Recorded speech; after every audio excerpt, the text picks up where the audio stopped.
Welcome to Without Regret, the podcast where we dive deep into untold stories of survival and transformation. I'm your host, Tamara, and today's episode is one of my favorites.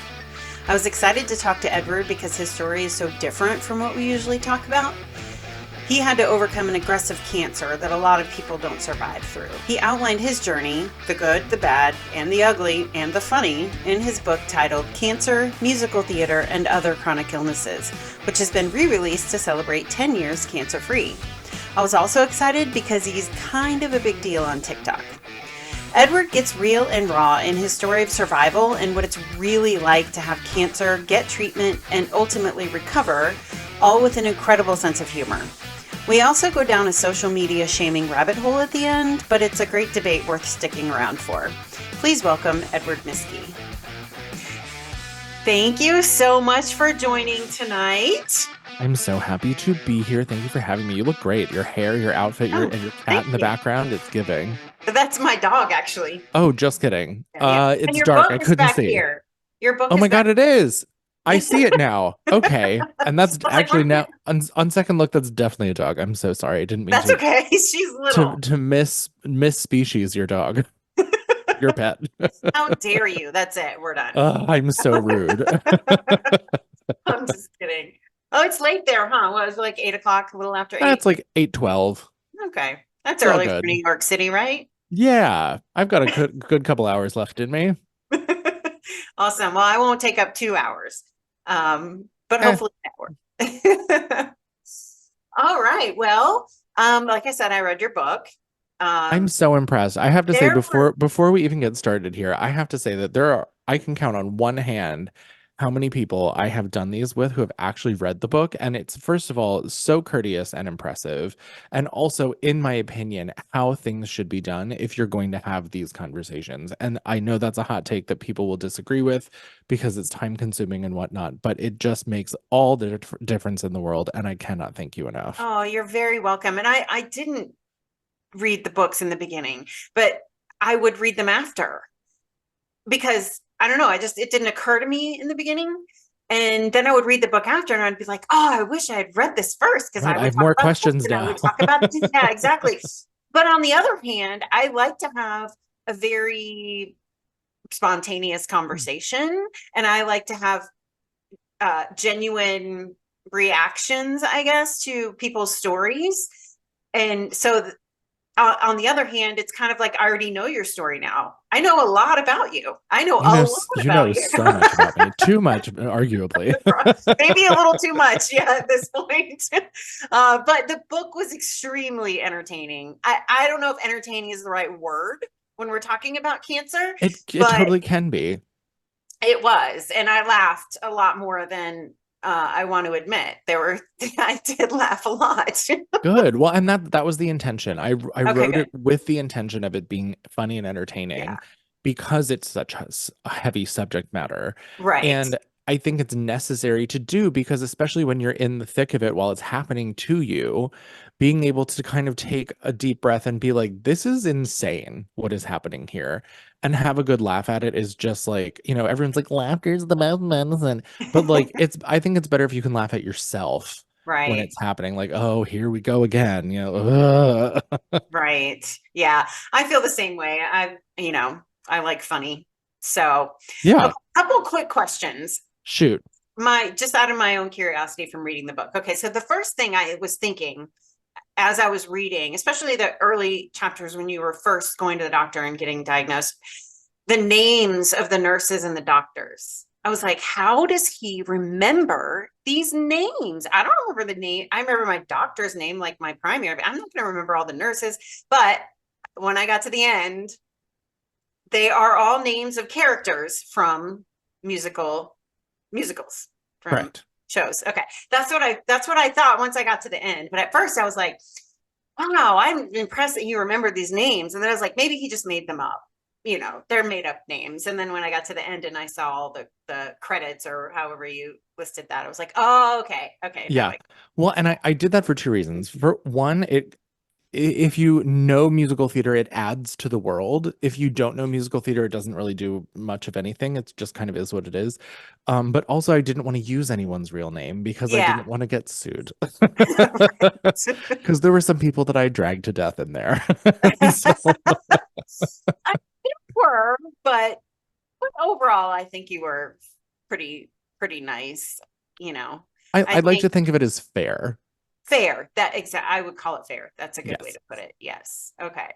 But All yes, right. those are all names from in each chapter is a musical that's dictated by the title of the chapter. So the title is the It's name of a either musical, or it's either a song from a musical, a song title okay, from a musical, or a lyric from a song in a musical. gotcha. And then Okay, that I didn't pick dictates. up on that. No, I'm that's I'm totally embarrassed to okay. say No, that though because don't I be. love And musical theater. no, but it's good because it like that it kind of means that there's a wider appeal to it because like of course musical theater Mhm. people are going to be like, "Oh my God, that's from blah blah blah blah blah." Right. But if you don't know it, then it doesn't take away from it. It just is like it just is Mhm. what it is and it's just there. But then all the characters that you meet in that chapter are from that musical Gotcha. unless you've already met them and then Oh, they stay the same. gotcha. Okay, that makes sense. Yeah. Now I'm gonna have to read it again. No, I'm just kidding. I mean, go for I have other it. books. I have other guests coming up. I gotta read Yeah. their stuff. I'm just derailing your entire podcast. No, it's okay. All right. So my other question, I think I'm gonna save until the end because I don't want to spoil anything. Okay. Um, but it was something I feel like maybe I don't know if I was left hanging a little bit from the book on it, or if it just was the timing of when it was written or whatever. But anyway, so okay, we'll cover that later. Okay. Let's start from the beginning because obviously you and I are having this conversation. I've read your book, you wrote the book, we know what's going on, but nobody else does, right? Right. So the book, by the way, is called Cancer, Musical Theater, and Other Chronic Illnesses, which is a great title. Thank you. I You're can't take welcome. credit for that. That was my friend Alex. When I told him I was writing a book, he literally just spit that out and I was like, that's funny. And I kept it. Hello, thank you. Kept it.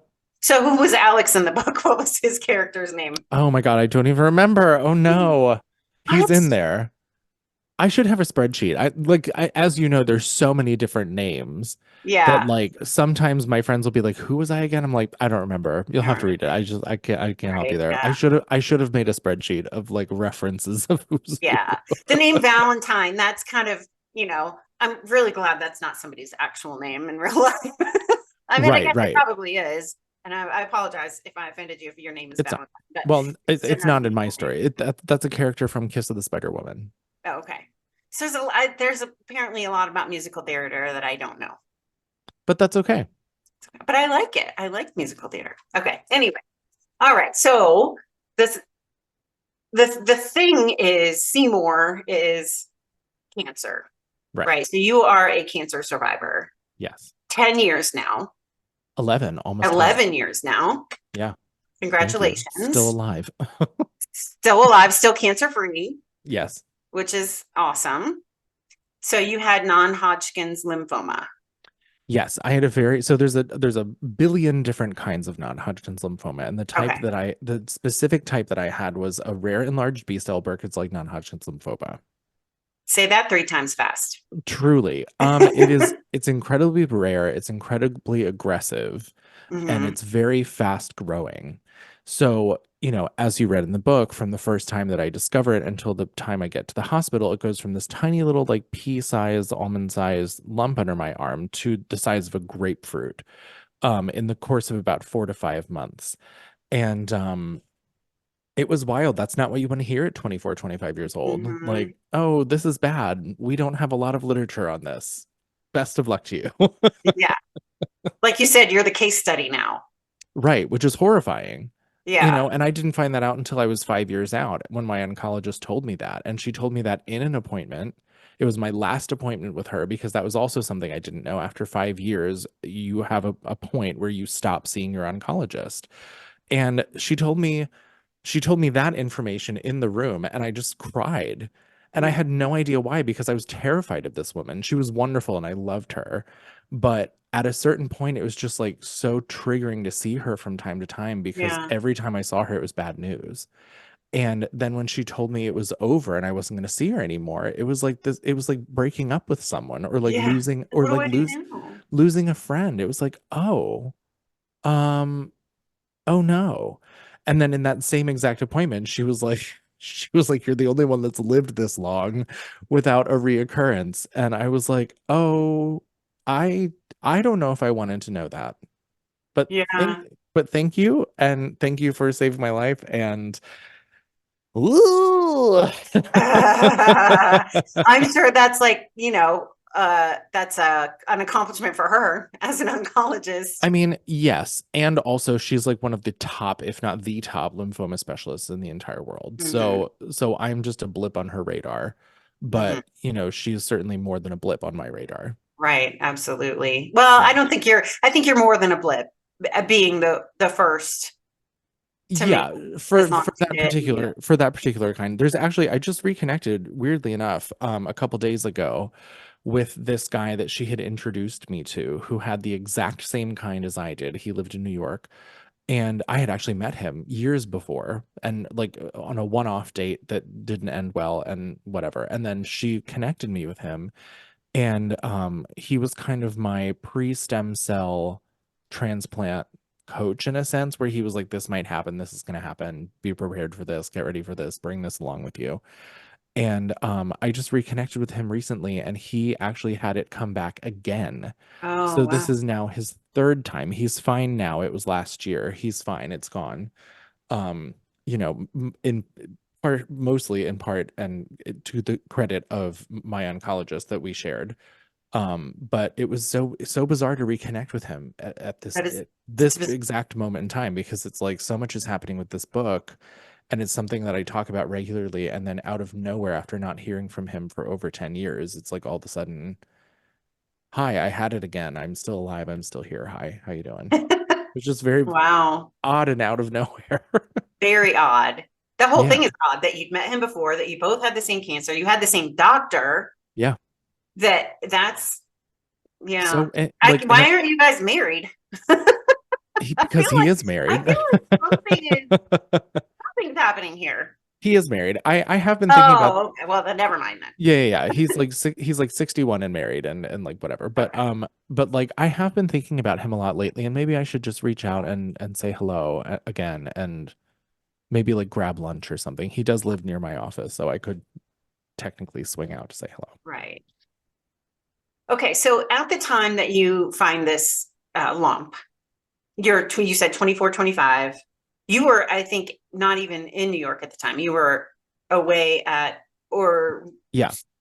away doing a show off Yes. Broadway. Is that what the off Broadway means? No, off Broadway No. is a, not to go too in the weeds here with the business Yeah. of it all, but off Broadway is just to specify a size of theater in New York City. So like a Broadway house has more than 600 seats. An off Broadway house has like 599 seats or less. Okay. That's all that means.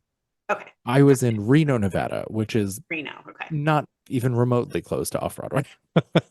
Well, I used to have season tickets to a place called the Times Union Theater that did off that they were called off Broadway shows.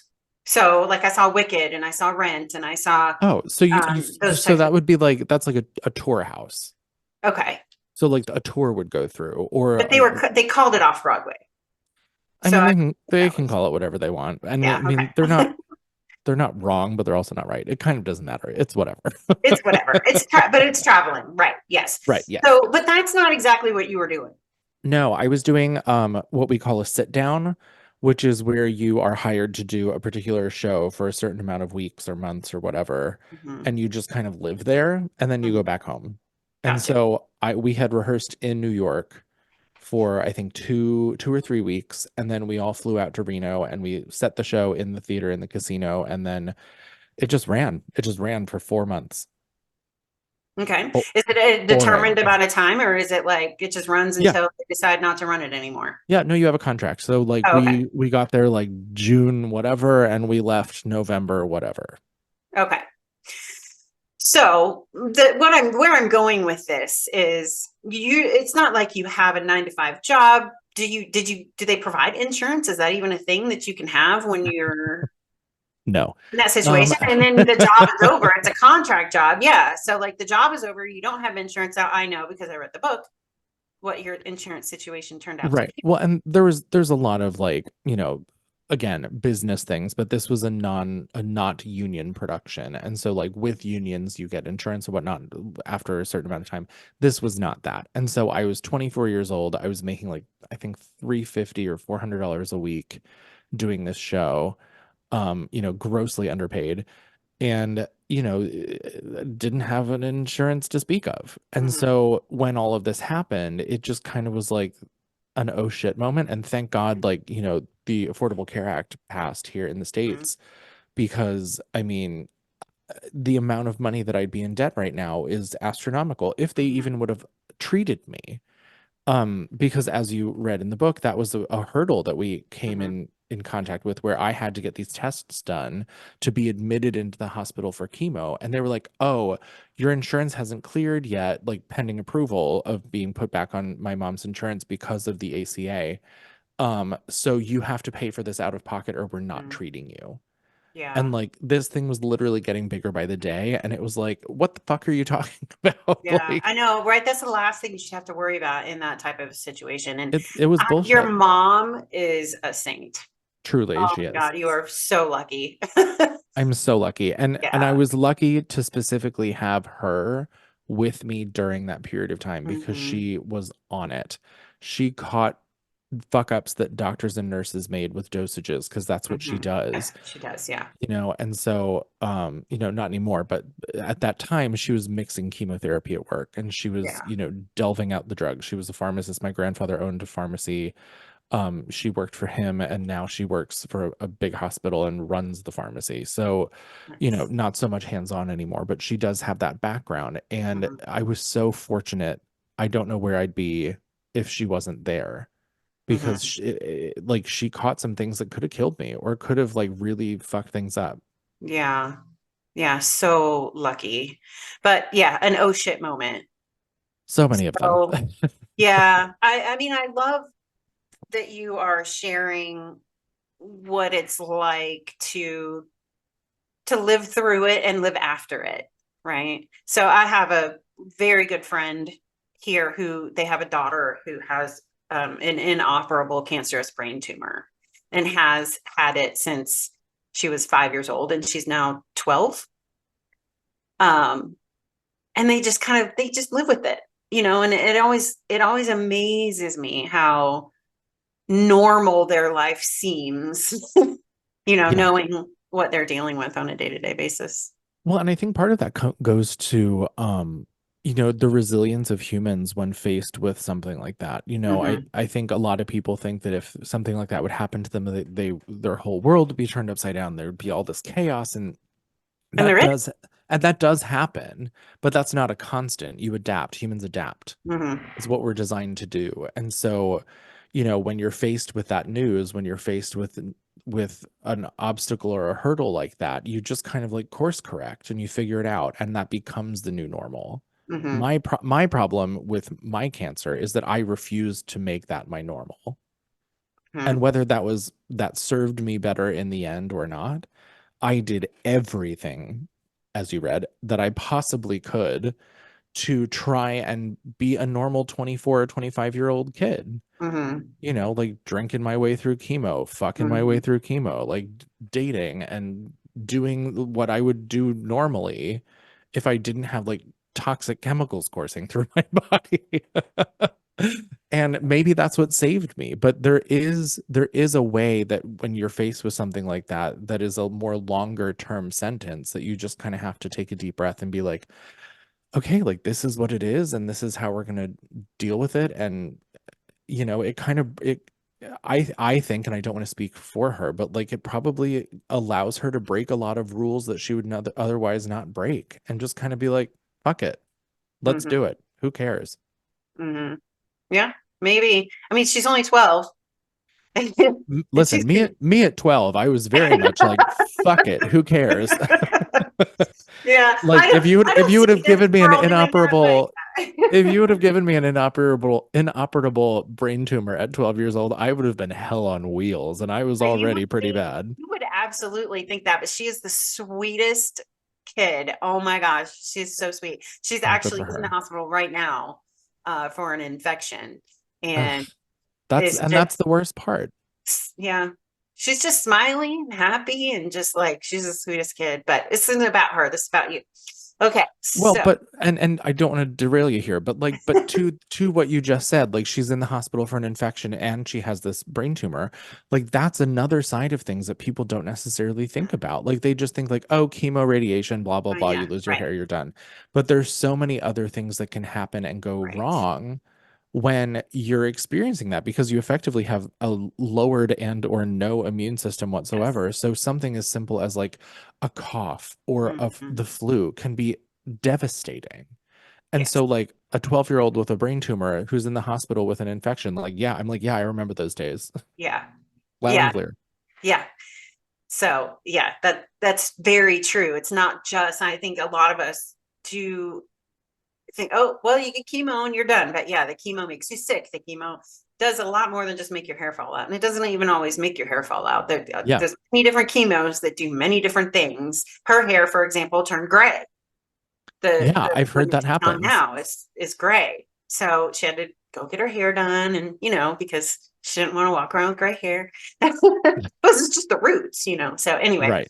um, and yeah, it can she there's all kinds of different side effects that you get from the chemo, that you're not just fighting now the cancer, you're fighting these side effects of the chemo as well, Yeah. It's fighting the cancer and the drugs and the drugs, at the which are same time. basically trying to kill you. Yeah, and most of the time statistically speaking, chemo doesn't work. Yeah, Like that's very rarely and not often what fixes it. It's and a it's not very what fixed yours. no, it's a very expensive like testing ground. Right. Like let's just see if it works. And they Choose usually try it first. Does it work? Does yeah, it not work? And now, okay, it's not really working. Now let's do some additional tests. Why don't they yeah. just do those tests to begin with and find out what they need to do to fix it to begin with? Who knows? And I think I don't remember if I mentioned this in the book. I think I do during like one of my rage spirals, but like finding out that my chemo was radiation sensitive and not chemotherapy sensitive after 4 rounds of chemo that didn't work. It was like, why didn't we just, like you said, do Right. this in the first place? Could Right. we have not Exactly. have like checked around and maybe run a Yes. test to see, like You kill did some mention cells that. and Yes. like, yeah, like why didn't we? Yeah. So I could drone on about how fucked up the medical care system is in this country Yeah. forever, but that's not what we're here to talk about. That's another episode. That's a No. different episode. Maybe a different podcast actually, but Sure, yeah, probably. so but is that, so you said you were trying to live as normal of a life as you possibly could, and you stayed in New York. You could have run home to mom and dad, because were you working? You couldn't have been working. I wasn't working. Certainly not in musical theater. No. Although I tried. Um, it was a double-edged sword, like I wasn't working, I didn't have money. It was really scary in that way for a really long time. And I think I got to a point where I was just like, you know what? I don't care. I can't do anything about it. So it's just kind of like, the credit card, like they'll be fine. Chase Bank will be fine. Like I Yeah. need a minute. Right. Yeah. Um and it was either stay in New York and be completely financially ruined and have the best healthcare attention in the world, Okay. or go home to my family where I'll be a little bit more financially safe and not have the best care. Gotcha. Okay. And for me, again, fighting for as much normalcy as I could possibly get my hands on, I Hmm. don't have friends back where my parents lived, and they Hmm. both worked. So it was like I'd be at the beck and call of them being at home, being able to drive me someplace or do something, or if God forbid I got an Uber or something. Um, but here in the city, like if I was having a day where I had more energy, I can go outside, I can Hmm. walk around, I can go to the park, I can get on a train and I can go do something. I can go see a show if I want to. Hmm. There's just so much more accessibility and like quality of life here in general, in my opinion, but also during that period of time where like if I was just sitting around my parents' house feeling like shit all the time, hanging out with my cat, like that's not an existence. Right. Right. It's a So quality of life thing. right. So it was kind of Yeah. like the risk reward of it all, like Right. trying to weigh that out because we did talk about going back home. My parents live near Hershey, Pennsylvania, and Hershey Med is one of the better hospitals in the country. It's certainly not in the top three for cancer, but like, they arguably have good care. Is that, the hospitals that I had access to here in New York City? Absolutely not. And so that's what we chose to Gotcha. go. Okay. So that wasn't really explained in the book, why Yeah. he made the choice to stay there. So that was one of the things I was curious about. It's like, Yeah. why and how? I mean, New York's expensive. How were you Yeah. able to afford your rent? Well, luckily I had been living with a friend. Um, I didn't have an apartment of my own for a couple years because I was on the road all the time. I was out Mhm. doing shows, this, that, and the next thing. And so I would leave my things at his apartment. I would pay him a little bit of money to keep it there and just let it be in the way. And I'll just pay you as like, and I'm sorry, my shit's in the way. And thank you for doing this for me. And we uh came to an agreement once I found out that I had cancer that I was just going to stay at his apartment and I would pay a little bit more than what I paid for when I just kept my shit there. So my rent was like $400 or $500 a month. So it was completely manageable. And I was able to like tap into a couple resources here in the city that were I was able to get money for Okay. to help a little bit, but it Mhm. was nowhere near what I would have been making if I was It's not like you were able to working. get disability, right? Like Well, short-term disability. I did later, which turned into a whole horrifying mess. But I did end up on Because this why not? because why not? I did end up on disability towards the end. I think it was like July or August of 2012 that we finally learned that I could do that, because I Mhm. didn't consider myself disabled and no one had mentioned it to me before, but being a cancer patient does in fact effectively qualify you as being someone with a disability, even, albeit short term. Mhm. And so we ended up getting on it. And this will take forever to tell the full story, but essentially what happened was the social worker at the hospital signed me up for it. We didn't really know what we were signing up for, other than you will have income for the foreseeable future. And then I didn't find out until later that it basically works like unemployment. You have to report work, and there's only a certain amount of money that you can make, which I also didn't know. And then, fast forward years later of fighting this and appealing it, I owe them like $25,000 that they were like, sorry, we overpaid you. You owe us money now. And I'm like, that sounds like a you problem. Right? Yeah, absolutely. Definitely a you problem, not a me But, problem. I'll be paying that until I pay them like $10 a month and I'll be Yeah, paying that until I'm 89 years old. yeah. But you're paying them something, and that's all that really matters because they can't do Exactly. anything about it, and as long as Right. you're doing something, right? Yeah. And who can't, I mean, I say who can't afford $10 a month, but that's But very some cool. people can. And Yeah. certainly during that period of time I couldn't. Right. And I think the money side of it too, you're very smart to ask, is another thing that people don't think about. Again, Right. it's like chemo radiation, your hair falls out, you feel like shit. Great. But like, what do you do with your job? Yeah. Like I had to tell the people I worked with in my like day job in the city when I got back that like, hey, I can you stop putting me on the schedule after this date? And they were like, why? And I didn't want to tell anyone. I didn't want to have that conversation. And so I told them and they were like, oh, and became a whole thing. And I was like, cool, yeah, just don't put me on the schedule. I'll reach out when I can be back on. Yeah. But It was uncomfortable. yeah. Yeah. I can't even, I have no words. I mean, I've never personally, well, I can't say I've never personally been in that situation. I mean, I don't have cancer, but I do have multiple sclerosis. Okay. When I was diagnosed with that, I was advised not to tell my employer that I had it. Now I didn't have to take time off work. Right. Um, I guess because it's so unknown, people don't understand it. And, they think that, well, don't promote her. I mean, I was relatively young. I was 29, 30 years old when I was diagnosed. So I, was wanting to I had just gone back to school to get a degree and was really wanting to advance my career. So that's why they were like, yeah, maybe don't say anything, because then they're gonna not want to give you a promotion, or yeah, I guess because they Well, think you're I gonna mean, this is be becoming a stable. lot more, this is a lot more common in young people. And I think this is something that you should actually take up the torch of and write about and talk about, because both of my sister's husbands have MS, Oh, wow, okay. Wait, weirdly enough. okay. Sorry. The way you said that was really weird. I'm like, how many husbands does your sister have? So many.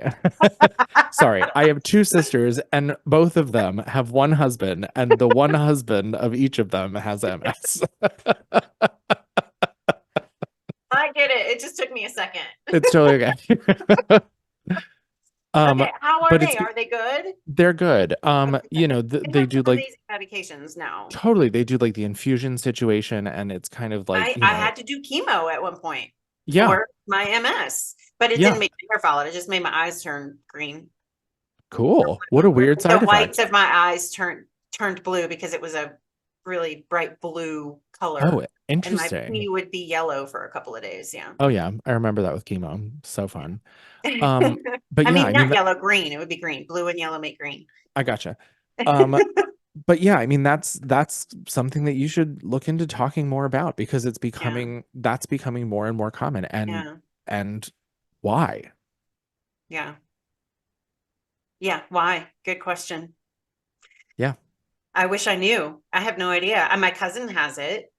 And she thought she had it from breast implants. I've never had breast interesting. implants. I never needed to have breast implants. So Good for not you, a girl. problem I have. So yeah, they were like, when I was diagnosed, it was like, okay, women who lived in the north and moved to the south. And I was born in Minnesota, moved to Florida.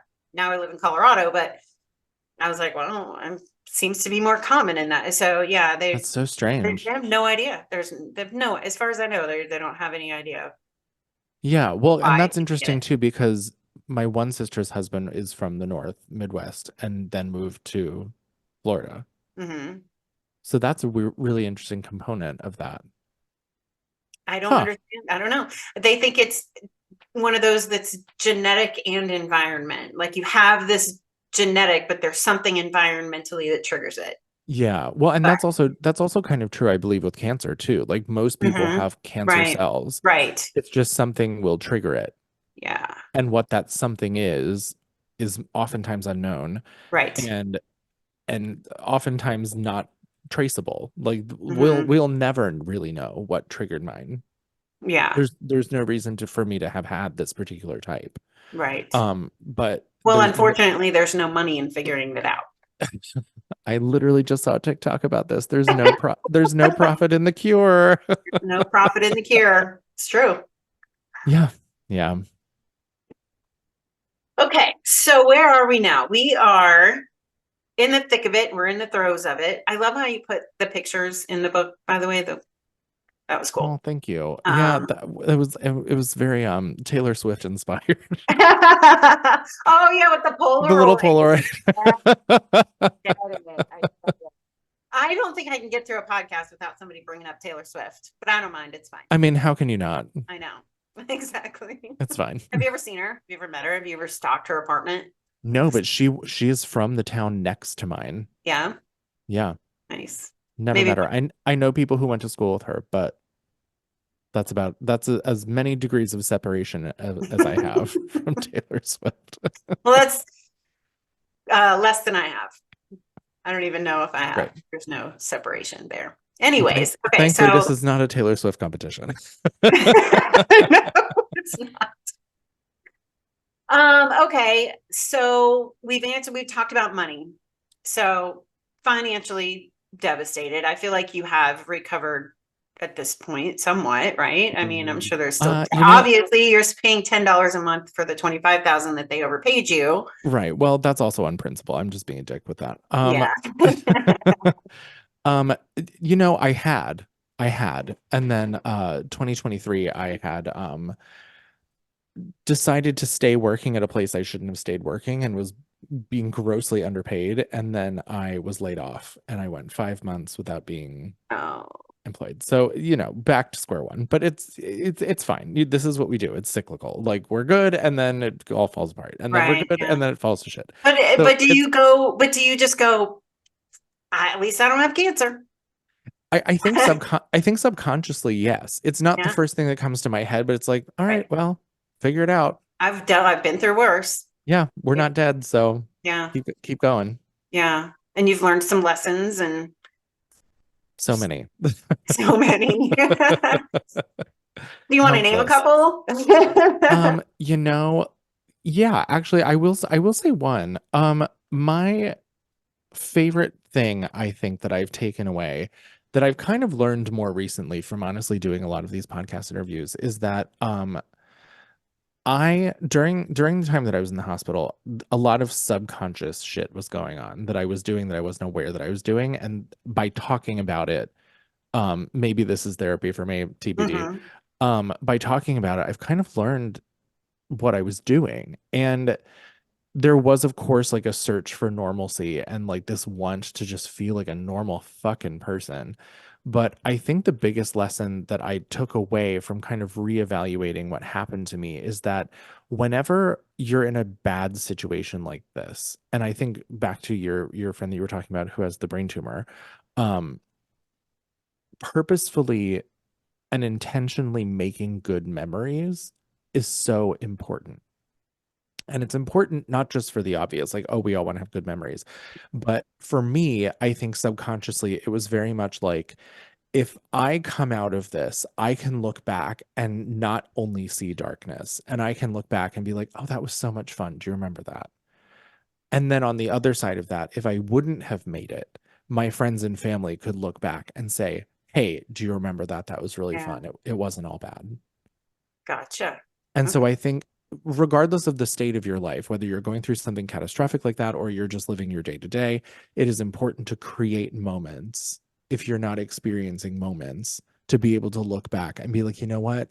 2023 was a really shit year, but do you remember when this happened? That was so much fun. Yeah. And that's just an ability to look at the positive in general, I think, Well, in life and too. yes, and also for those who don't necessarily have that proclivity to do Hmm. naturally, just Hmm. having the thought of like, I need something happy right now. Yeah. And then it's like, great, go throw a party, go do something spontaneous, and just you have to consciously clock it. It's not just Right. something that's going to happen. Right. And you have to create it for yourself, which is the hard part. And Yeah. that's why I think a lot of people fall into the ho hum of just, things were really bad because it's an active thing that you have to actively, purposefully do, where it's like, I am like dying of cancer, everything's terrible, my hair is about to fall out, and I feel miserable and scared of what's going to happen. I'll invite all my friends over and we'll just eat and get shit faced and stoned out of our minds, and you all can shave my head. Like Hmm. that was a thing that we did. I think you did talk about that in the book, but Yeah, I actually just watched your pinned TikTok telling that story. I watched it again just early, just like an hour ago. high as a kite. Delayed reaction Oh, delayed reaction. after three brownies Oh my God. or cookies or whatever they were. Yeah. Brownies, yeah. Anyway. So it very much is that of taking the initiative to make good Hmm. memories in your life if you don't feel like you're experiencing any. And I think that's Right. easiest to be proactive in doing when things are the worst. When you're feeling down and like nothing's working and everything's awful, then it's like, Hmm. okay, now I know right now I need to go do something Right. that will lift me up. And your friends and family need to have that thought, that mindset too, and have that reminder because maybe sometimes the patient themselves can't just can't get there. And then we as friends and family can try to step in and Yeah. uplift. Yeah. Yeah. Um, so you're not doing musical theater anymore? You know, there's so many answers to this. So I wasn't, and then I was again, and then I decided not to again. That's the most non-answer I could have possibly given you. So as of today, right now, no, but the door Right. may not be shut. The door may not be shut. And And you're involved especially, though in it. You maybe not as an actor, singer, dancer, but you are still yeah, in a writing, way. producing. Yes. So the long short of it, and I'm being coy about this because I feel like I've told this story so many times that it doesn't really matter because you haven't heard it and people listening haven't heard it. So I will just pretend like this is a normal question that I can answer. Um, so yes, I was very lucky. I worked all the time as an actor before and after cancer. I was very fortunate. I'm one of the few people that get to say that they worked full time as an actor and paid their bills as an actor. That doesn't happen a lot. Mhm. Um, so I'm very fortunate in that way, even though it was never anything that was like a big national television show or a big Broadway starring role or anything. I got to work back to back to back to back to back as an actor. Um, and I was kind of getting out of it and getting into the whole I want to produce my own things and move towards TV when shutdown happened. And that really broke the spell for me because I started to see things about what I was doing and what the industry was doing and where I fit in or didn't fit in that I was like I'm good. I got to go. I'm comfortable not being involved in this anymore. And then in 2022, I decided on a whim to audition for the national tour of Chicago. And it was the only thing I had auditioned for since 2019, 2020, early 2020. And I booked it. And I was, I guess, not shocked, but I was also kind of pleasantly surprised. And I booked it and I went out to go do it. And right before we left, I was replaced at the last minute with a Oh, very little warning and no explanation. And, they don't owe me an explanation. It's fine. Do whatever you want. I was replaced by a friend who let me know ahead of time. He like was concerned, like, are you okay? Why are you leaving? And I was like, I'm fine. I'm not leaving. And it kind of went from there. Um, I got a payout. It was kind of messy. I ran away to Europe for 3 weeks and was like, I just need to disconnect and go do something again, creating memories in bad times. Um, and kind of decided I didn't want to do it anymore. Like it very much felt like I'm not part of the club. I never was part of the club, and I don't really want to be part of the club. So I'm going to create my own club and just do my own thing. Which is where we land today with this book, and it's being adapted for TV. And I have a big meeting tomorrow with a new producer that we're working with that I'm so excited about. And yeah, so in short, no, but in the long term, the show is going to be musical theater by nature, and so I'm sure at some point it will happen again. It's just that is not right now. That was a very long answer. I'm so sorry. that is okay. It's a good answer. I'll edit it. No, I'm just kidding. I'm not kidding. Cut it down to like 4 words. Be like, now, no. No, Later, yes. maybe. Great, moving on. Books being adapted for TV or for Yeah, a movie for TV, you said, or yeah, for, for yeah, TV. for TV. Okay.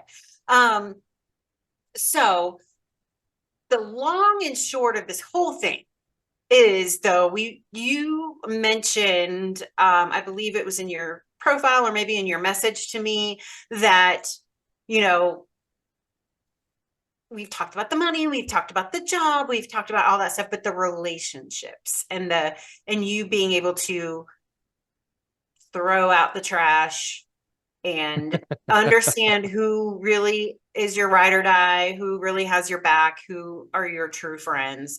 That can you talk a little bit about that?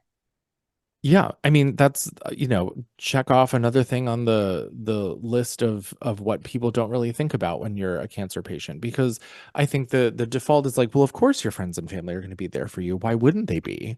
Mm-hmm. And turns out sometimes they're not. And, I had a very good friend who I thought was a very good friend that the second I told them I had cancer, it was like deuces bye. Still have not spoken to that person ever again. They just disappeared. And I've heard news of them through the grapevine from time to time, but like they're not really doing anything newsworthy, so I don't really hear much. Um, so that's one component. The other component is that I was dating someone when all of this started to go down. And when we hit like the worst of it, like the worst of it, where we're like, I'm dying. this is really where we're at right now. I found out that he was dating someone else and had been for quite some time and was just playing the part because he thought that that's what I needed. And that sounds sweet and shitty at the same time. And again, in the long run, in the moment, I could have killed him. It was just like a very much like, are you fucking kidding me? Like, look at everything that's going on around me, and this is what's going to happen. This is what you're going to do. But in hindsight, it's very much an impossible ask. We weren't together that long. It might have been a year, but like, he owed me nothing, really. And so, how can you ask that of someone that you barely know, in a sense, Mm-hmm. and expect them to show up for you the way that you want them to show up for you? Right. So I don't want to vilify this person. They have their own problems that are unrelated, that don't need me to pile on to them. But it was a shitty thing to do. But also, I get it, because on the flip side of Right. it, if that were me, I don't know what I would do. I don't know if I would have stayed either. Yeah. So, Would you now? I think about that sometimes when this conversation comes up, and I don't know. And I think I don't know for a different set of reasons. I don't know because I don't know if I have the mental capacity and strength to be in a hospital in that environment watching someone else go through it. Yeah. I don't know if I could shoulder that. And I had a friend in the hospital a little while ago just for an overnight for something completely cancer unrelated. Happened to be in the same hospital I was treated in the first round of treatment. Mm-hmm. And I was so on edge, even going to see them, Yeah. just to like make sure that they were okay, just to walk through the hallways and take the elevator and see the hospital in the way that it looked. It was so weird and triggering that, like, Mm-hmm. if that were to see a partner or a husband or a boyfriend or whatever status that person might be, to see them in the situation I was in years prior, I don't know what my brain would do. I don't know how I would react. Mm-hmm. So it Interesting. does kind of like take pause and give everyone grace, because you don't know. You Right. cannot definitively say, well, of course I'll be there for you. Like you Yeah. might not. Yeah, that was going to be a question. You answered it about the ex-boyfriend, but the friend that was a very good friend that ghosted you, are there hard feelings there, or do you understand? Do you give him grace? Um, that's I think that's answer enough right there. I know, right? I don't. Friendship to me means so much. If you have, I was picked on as a kid. I was like a fat, chubby kid that like I got picked on a lot. So when I find my people, I hold them really close and I treat them well. And because I want them to stick around. I want them to be good friends. And I thought I had found that. I thought I had found my Samantha, Carrie, Charlotte, Miranda. And when at the time that I needed them the most, that fell apart, it added another layer of what the fuck is going on here. And so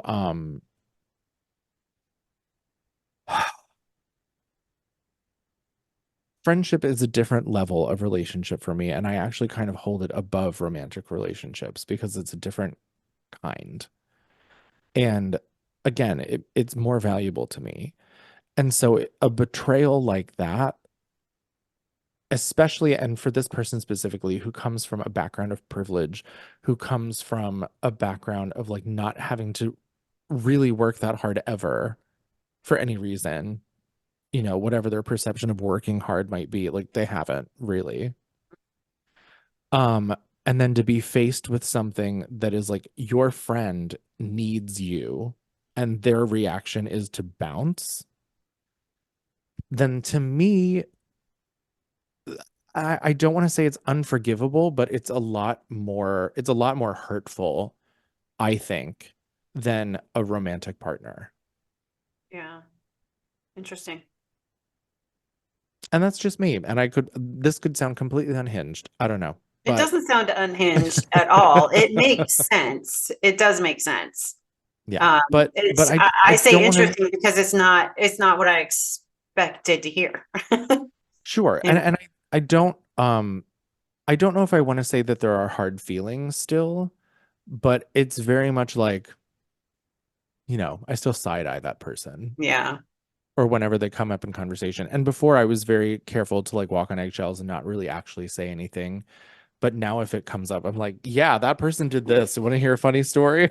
You want to hear what a shit bag they were to me? yeah. But And it sounds like it probably took you by surprise. You didn't huge see that. surprise. Yeah, that Huge coming out of that surprise. person. Yeah, well, and the other part of it too is that it didn't come out of them. It was very much like, pat on the head, smile, bye, and that was it. Yeah, That right. was it. No Uh, explanation. There was no, I can't handle this. There was right. no nothing. It was Just just what the gone. fuck was that? Now, were there friends that surprised you that you didn't expect would? Yes. Yes, and that was, I mentioned how I never wanted to be very public about it, and I was very Mhm. selective of who I told. Right. And, and that friend, their reaction to it made me even more guarded of who I wanted to tell. And so, if someone would reach out to me on social media or whatever and ask me how I was doing, it was, luckily it was at my discernment whether or not I wanted to tell them. And there were some people that, I either had never met before, didn't really know that well, or were just kind of like in my mind, like on the sidelines in my periphery that like really showed up for me Hmm. and really like became part of that experience. Um, that is indelible. And we're not necessarily in touch now. We're still friends, but we don't see each other or talk to each other as often as I would maybe like. But it was nice to see those people come out of the woodwork. Yeah.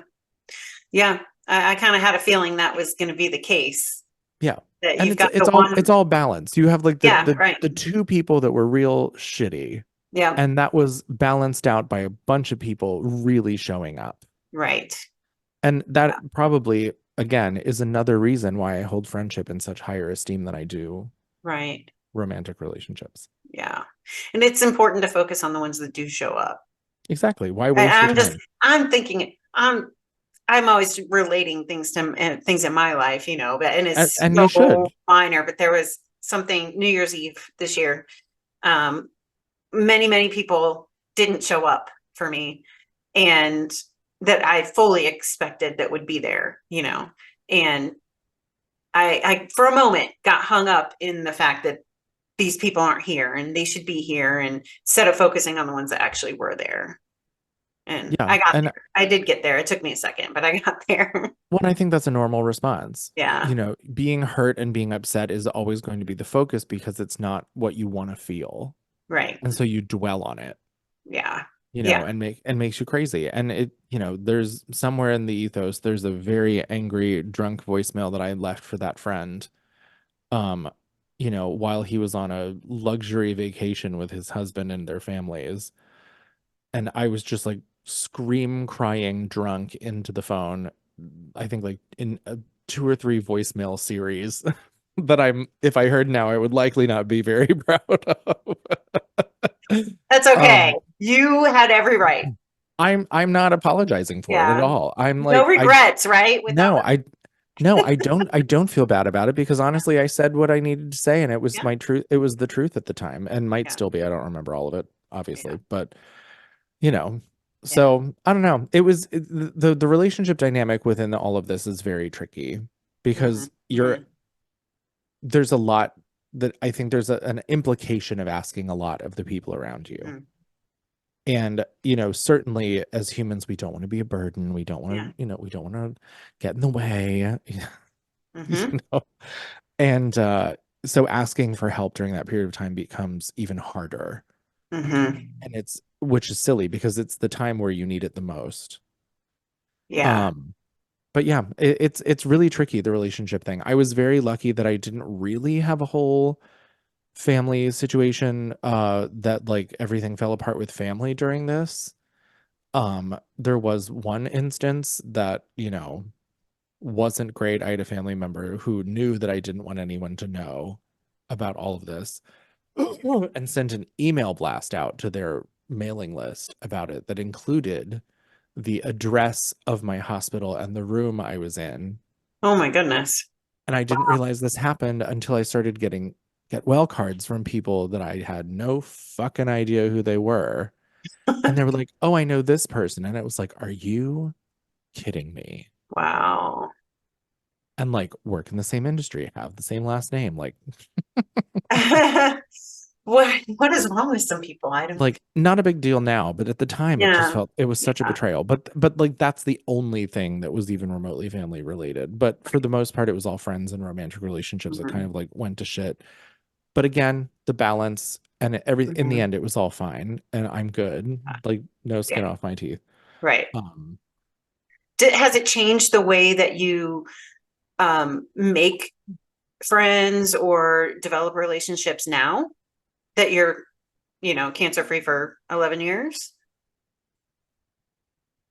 you know, yes, such a good question. I think it I think it really kind of makes me draw a line with people that I'm not willing to tolerate. Hmm. I don't do drama. I don't do bullshit. I don't do wishy-washy, flaky crap. If you want to show up, then great. I will shower you with the best friendship I know how. And I would like some of that in return. It Hmm. doesn't even have to be equal partnership here. Yeah. But like if you're not bullshit and you don't stir the pot and you show up, that's all I ask. Yeah. And I think it's become much more cut and dry over Yeah. the years since then and because of that. Yeah. I think I'm getting to that point myself now without even having had cancer. But it's I just like, why am I a, wasting my time? yeah, age is definitely playing into it for Yeah. sure. Yeah. So you're 35, 36-ish now? 37. 37. Oh, don't cry. I'm 50. Shut your mouth, you're Uh, lying. no, for real. I just turned 50 in November. Yep. Literally, how dare you? Literally, I what? was How dare I? yes, my brain was like, This "Oh, is touched up, filtered, all the things. I mean, whatever." I was still like, "Look at this little 20 something." 20 something. Wow. How A dare great you? filter. That's so funny. No, I have a daughter who's 30. Oh, God Yeah. damn it. I need to start moisturizing. You do. You I mean, do. I do moisturize, but I do need to maybe do better. I didn't start honestly moisturizing until I was in my early 40s, I think. Okay, so there's hope for me. So there's hope, but there's also genetics that at play here. So Right. Okay. don't get it twisted. Same, but in the opposite direction. Oh, okay, sorry. Yeah, no, my mom's side of the family definitely has really, really, really good genes when it comes to, you know, wrinkles, but not MS. That's on my Balance. It's balance at that. balance. There you go. Balance. But, hey, You I'll look take it. great. I'm okay. I'm perfectly fine. So I'll Yeah, take there you go. it. Oh my gosh, this is so much fun. I think this is one of the more crazy. We're talking about cancer and it destroying your life temporarily, but it's one of the more fun episodes I've recorded for sure. Well, I'm so glad to hear that. This has been fun for me too. And I do want to say, and you've said this twice now, and I'm not calling you out or anything, but I think it's okay to like be entertained by and laugh at Yes. situations like this. And truthfully, I feel like those of us who have experienced it or are in proximity to it, the sooner we can learn to laugh at it Mm. and make light of it in a way, as long as it's okay with the person who's directly affected by it, Mhm. Yeah, like right. Yeah. learn their brand of humor first. Right. Know the room. Right, read the room. Read the room. Yep. But like, I think it's important and necessary Yeah. because otherwise, like, life's hard enough Yeah. without being able to poke fun at yourself and what's going on. Right. And it's again why I wrote the book and why I am the way that I am. A menace. Because Not at all. it's important not to take it too seriously. Hmm. Yeah. I agree. At risk of sounding like a Hallmark Hallmark card. card. A Hallmark card. I've been talking all day. I'm starting to lose my I know. facilities. We're gonna wrap this up here very quickly. Two things. I think I got all my questions that I had at the beginning answered. So the what Okay. are you still in musical theater was one of them. The how on earth did you afford to live in New York when, without income for, was it 2 years or so that you About, yeah. yeah. And then but my final question that I like to ask everybody is where do you think your strength comes from? Ooh. I think my strength comes from my trauma. You That's a know, good answer. I think it's a good answer. Yeah. I think my strength is a survival mechanism. I think it's a coping mechanism. And I don't mean this in a bad way. I always joke that I enjoy my control issues. And I'm not looking to like therapize them away. I like my control issues. Um, but I think that a lot of my survival skills and my ability to navigate through life the way that I do comes from like shit that happened to me as a kid or as a teenager or in the early years of me living in the city or cancer or whatever. It all kind of like I don't want to say snowball because that makes it sound like a bad thing, but I think it's all rolled itself into this amazing ability for me to adapt and adjust and figure it out and survive Right. Out of necessity. out of necessity. Yeah. And I don't necessarily think that's a bad thing. I think there's some good trauma to have. Right. Um, or at least good trauma. Okay, let me rephrase. There's no such thing. I think it's important to learn from trauma Yes. and take a lesson from it and Yes. move forward with it. Yes. That's what I meant to say. That's exactly put very well because that's exactly why I named my podcast Without Regret, because I've said for years that I live my life without regret, because and somebody I had on the recently did say he agrees to the extent that if he hurt someone else, if he did something that hurt someone else, that he can't say he doesn't have regret about something like that, which I agree. I agree with if it was intentionally done. But if it was not intentional and you're able to make amends, then, I think, again, it's a lesson learned. Don't do it again, Yeah. I And isn't had a that what we're all situation here where for? stupid early days of Facebook, it was a Friday afternoon. It took me 2 hours to get home because there was an accident on the bridge. I stupidly took a picture of a car on a wrecker, posted it on Facebook, complaining about how this stupid driver, caused me to be late getting home on a Friday, right? Poor me, right? Come to find out, somebody who actually I'm very good friends with still to this day, it was her cousin who Ooh. was the died in the accident. Yeah. Yeah.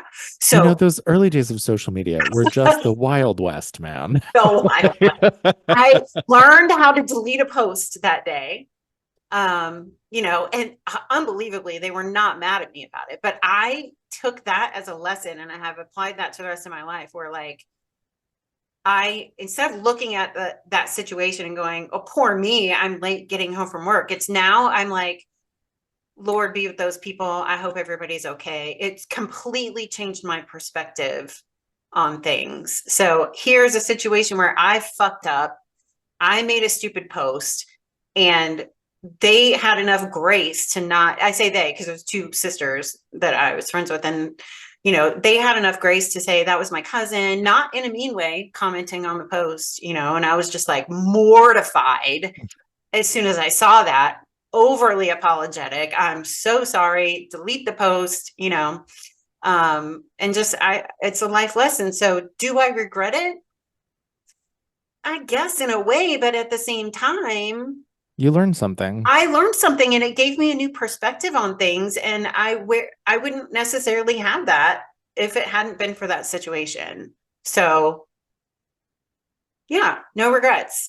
Whether Yeah. it happened to you, whether it's something you did, as long as you're learning a lesson from it and moving forward from it. Yeah. And I'll You agree with can't your change it.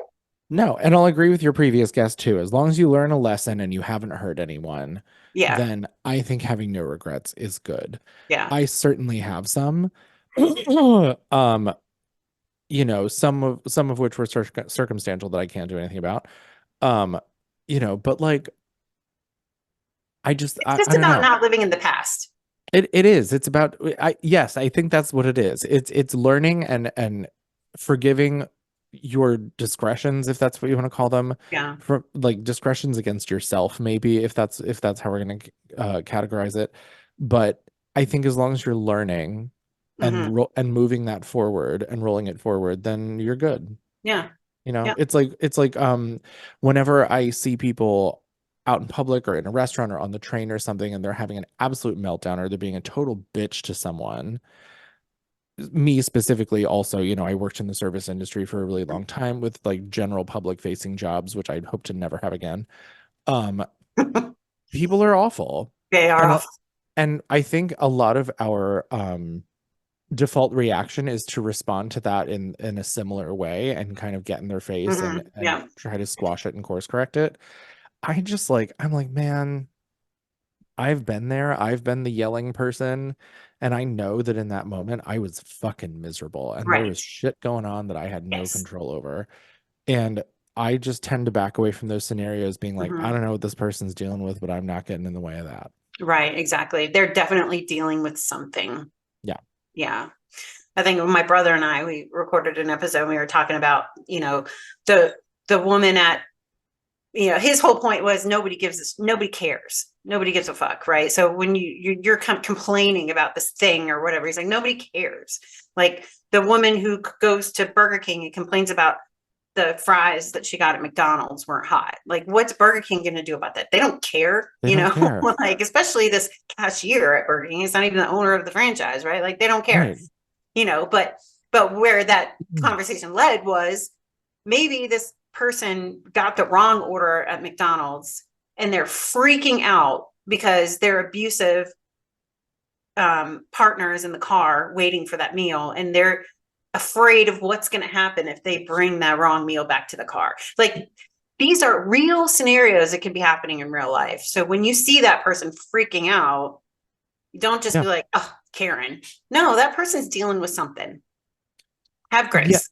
Yes. And also Karen. But but every action has an equal and opposite reaction, right? So like Right. if there's some shit going on under the surface and you and all of a sudden the moment that you decide to like let some of that shit out is with a waiter or something, then I do think that it's necessary that you get called out on it and people drag you for being a fucking Karen, because maybe that's what you need to Hmm. have the self-awareness that that's what Right. you're doing. Yeah. Because you hear a lot of times in these situations where people are filmed and put online because they're behaving badly or whatever, Hmm. and they see the video and they're like, I'm so sorry, that's not me, that's not who I am. And Hmm. people are like, oh yeah, whatever, okay, whatever, bitch. And like to a degree, I'm in that camp where it's like, okay, but some people don't have that kind of self-awareness. That's true. And maybe sometimes, you need to see the reflection to understand Hmm. what you're actually doing. Yeah. Maybe you don't realize that you are coming off like an absolute monster. Yeah. And so you need someone, not that you're asking for it, but you need someone to film that and have it go viral and be publicly embarrassed so that you can be like, okay, okay, I'm sorry, I get it. It won't happen again. I understand. Hmm.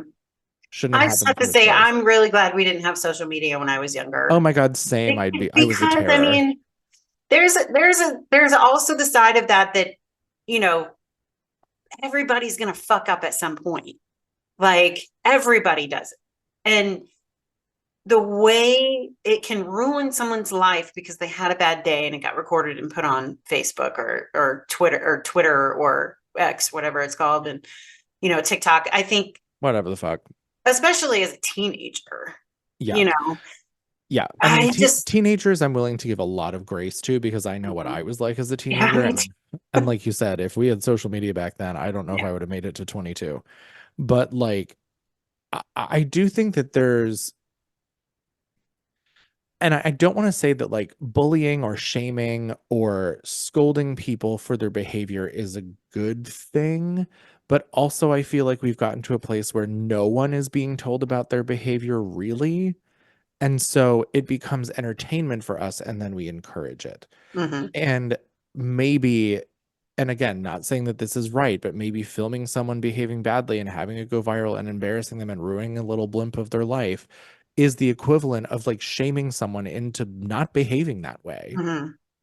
Like there's a decorum and there's a social contract we have with each other existing in this earth that like, maybe don't be a cunt to your neighbor Yeah. or like somebody or be terrible to people.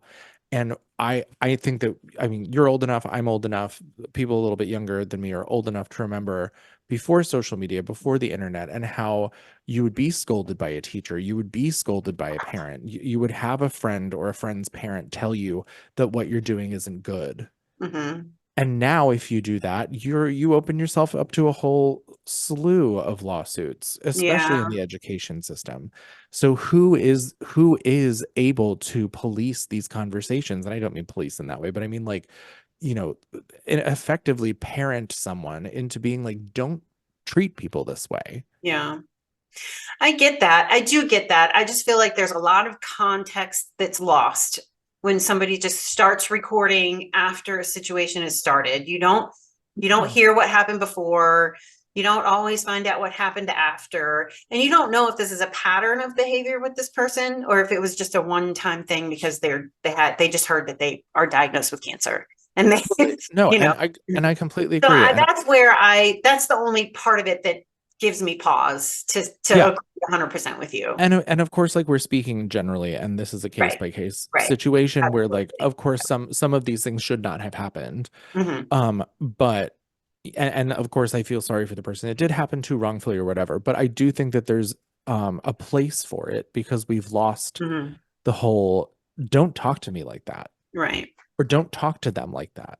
Right. There isn't that because when people act a fool, we consume it as entertainment, and so Yeah. that enables it.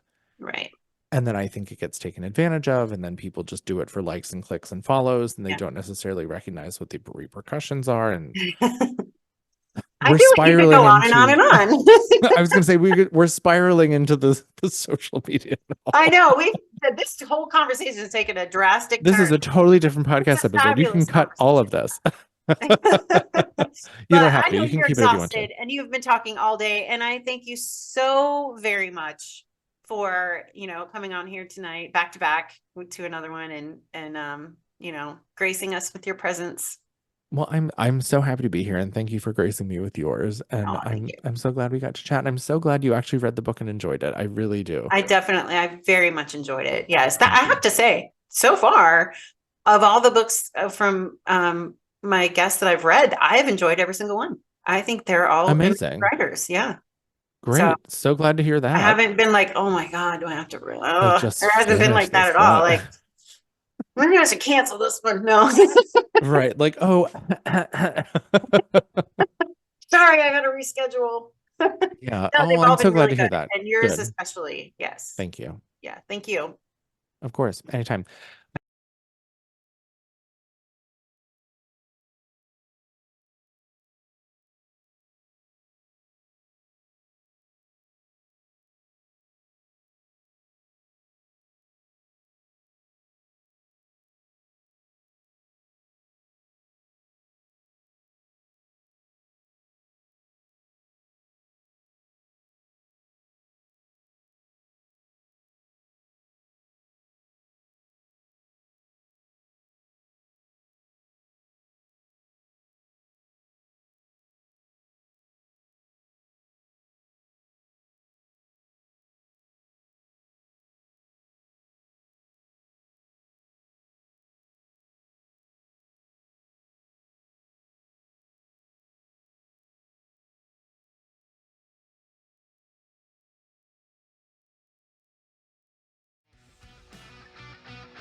I just want to say thank you so much for tuning in to Without Regret, the podcast. I really appreciate it.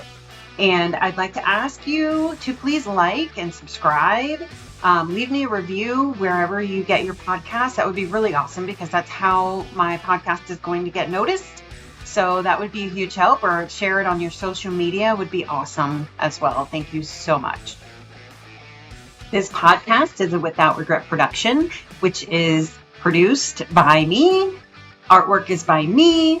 Everything's by me except for that theme song. That's by a guy named Michael Bruguglio. You can follow us on Facebook at facebook.com/withoutregretpodcast and on Instagram at without_regret_podcast. Thanks again.